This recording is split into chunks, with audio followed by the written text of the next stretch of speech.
नमस्कार. आपल्या राज्यात हवामान काहीसा मिश्रित दिसत आहे.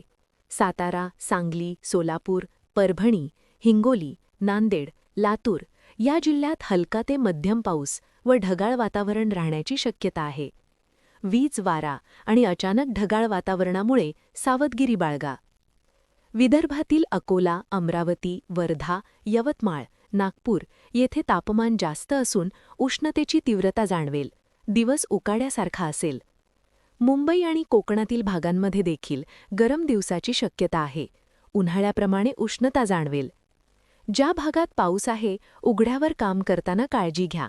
जास्त उष्णतेच्या भागात पुरेसे पाणी प्या आणि उन्हात थेट राहणे टाळा. घराबाहेर किंवा शेतात असाल तर हवामानाचा अंदाज लक्षात ठेवून सुरक्षित रहा. आज महाराष्ट्रात काही भागात उकाडा तर काही भागात ढगाळ वातावरण. त्यामुळे आपल्या सुरक्षिततेची काळजी घेणे गरजेचे आहे. सध्या तुमच्या भागात हवामान कसं आहे हे आम्हाला कॉमेंटमध्ये सांगा. तसेच हवामान, शेतकरी योजना, नवीन माहिती वा बातम्या तसेच शासन निर्णय वेळ न घालवता 1 मिनिटात जाणून घेण्यासाठी सबस्क्राईब किंवा फॉलो करा. धन्यवाद.